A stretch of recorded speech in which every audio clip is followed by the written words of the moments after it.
A Mother's Blind Love, the tale of Anayo and Ifunanya. The day Ifunanya gave birth to Obinna, her joy knew no bounds. After 12 years of waiting and enduring the mockery of her in-laws, God had finally answered her prayers. Her husband's mother, Mama Uchenna, could no longer call her barren or shame her at village gatherings. To Ifunanya, Obinna was her miracle, her light in the darkness. She vowed to give him everything he wanted, shielding him from harm and the disapproval of others.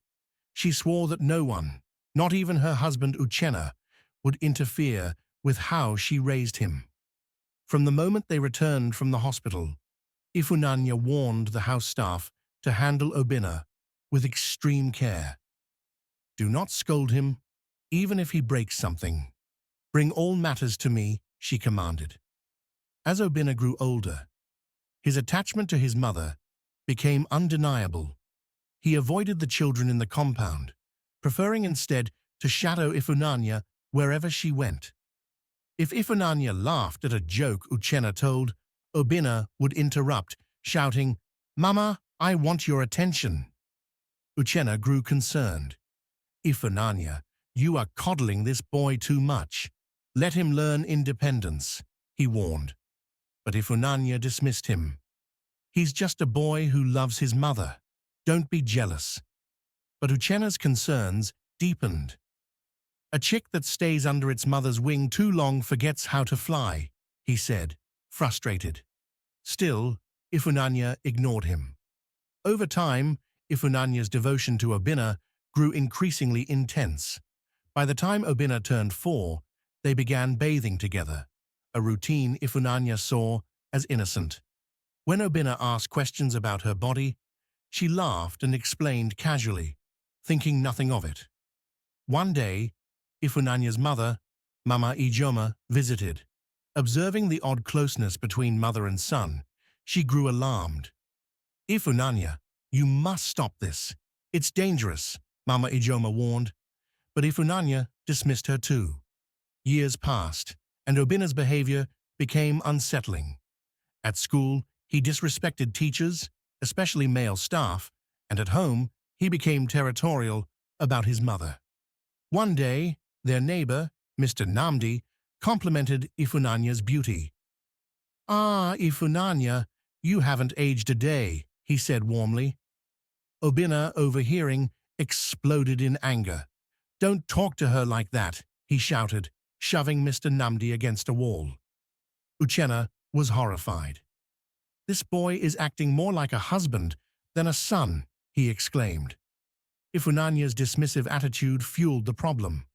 When Obinna began calling her his queen and bringing her flowers, she saw it as harmless affection.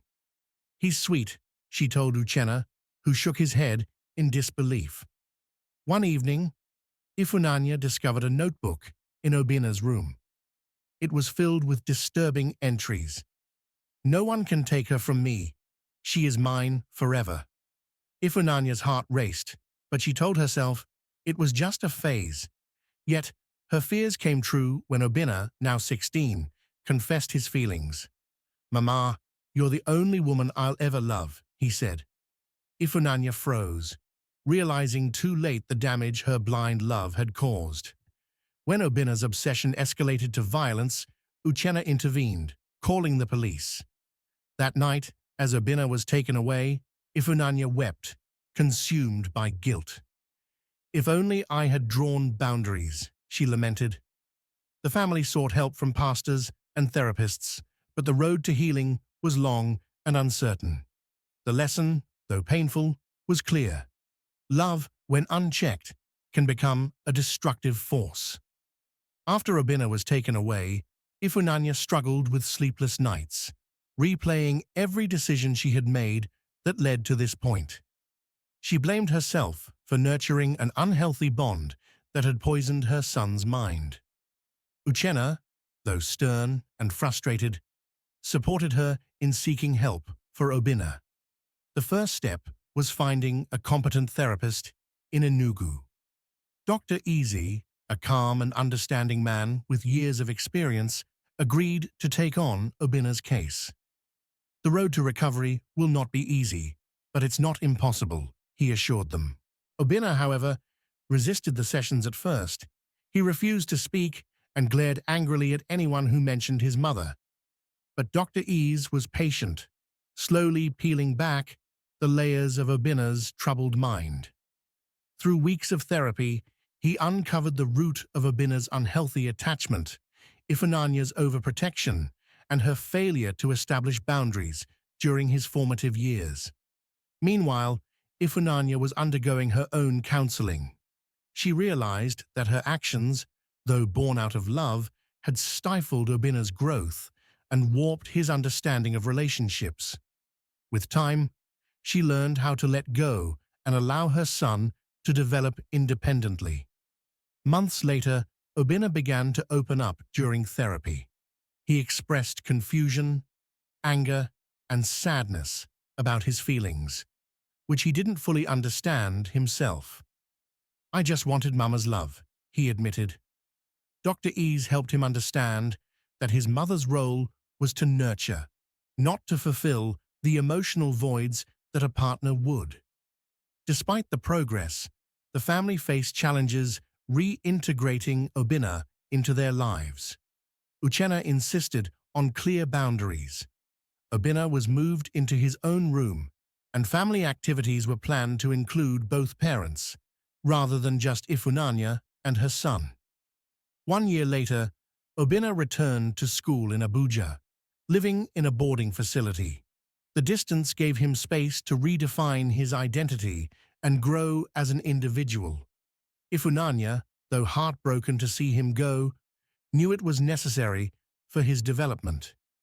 She channeled her energy into community work, advocating for responsible parenting and helping other families avoid her mistakes. At Obinna's graduation 2 years later, the family came together to celebrate. Obinna, now 18, approached his mother with a bouquet of flowers. "Thank you, Mama," he said, "for loving me and for helping me find my own path." Tears streamed down Ifunanya's face as she embraced her son. For the first time in years, she felt a sense of peace. As the family returned to their village for a Thanksgiving service, Mama Ijeoma shared an Igbo proverb, "Nena enwa na efe ala na agbawa ala." A mother and child who love each other excessively end up destroying the land. The words resonated deeply, reminding everyone of the delicate balance required in parenting. In the end, the family's ordeal became a lesson not only for them, but for the entire community. It showed that while love is powerful, it must be guided by wisdom, discipline, and boundaries. Obinna went on to study psychology at university, inspired by his journey to healing.